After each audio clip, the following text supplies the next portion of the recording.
it was like a two-part question. Someone's child he brings an asthma inhaler with them, and they consistently need to be on asthma medication for some breathing issues, and also they have severe allergies, and so they need to carry an EpiPen with them as well. And so on Shabbat, would they be able to carry them with them from place to place and use them? So the asthma inhaler will be used more consistently. EpiPen will be used like in an emergency.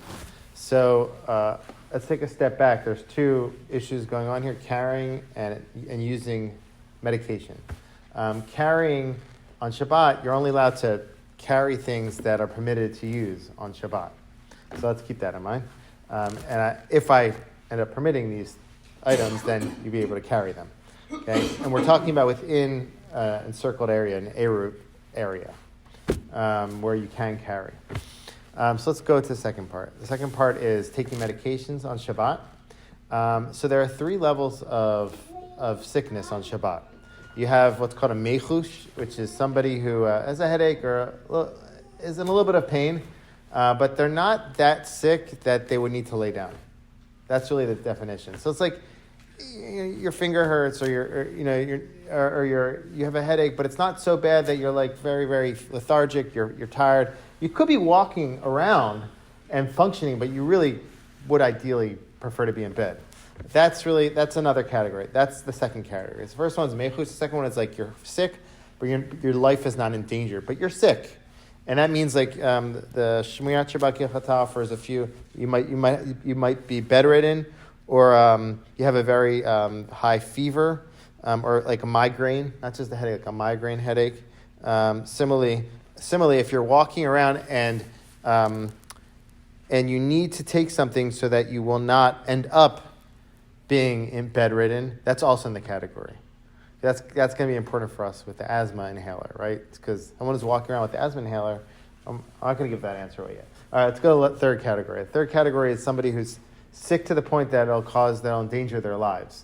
So for the first category, mechush, which is like just a small pain, we don't take medicine for that on Shabbat. The rabbis forbade that because we're afraid you might come and grind herbs in order to create medicine, and that's forbidden on Shabbat. So there's a general law that we don't take medicine for something that's like a light pain.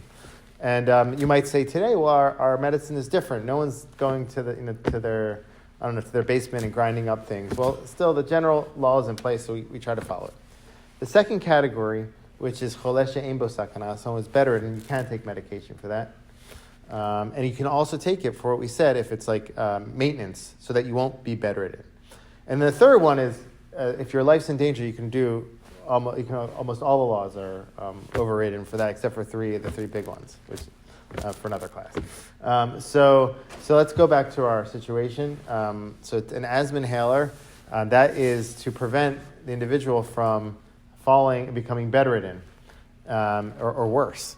So they can consistently take that on Shabbat, even though it's a medication, because it's not in the first category. It's in the second, and God forbid, maybe in the third. So they can take that, and therefore, because it's permitted, they can carry it with them from place to place within the Eruv. And then the second one, which is an EpiPen, I understand you'll be taking that for life-threatening situations. And if that's the case, you could definitely take it. You can also take, you can use a needle to inject medicine in an area that's not not intravenous, also for level 2, because you're not intravenous means you might be removing blood, and that could be like a more severe issue. But people can be confused. Let's forget about that. The needle thing is for another class. But let's go back to the EpiPen and carry it also, because it's to protect you and it's for a permitted purpose. You can carry it. So in the end, you can carry both of them. You can use them if you need to use them, each for a different reason. Asthma is for level 2, and EpiPen is for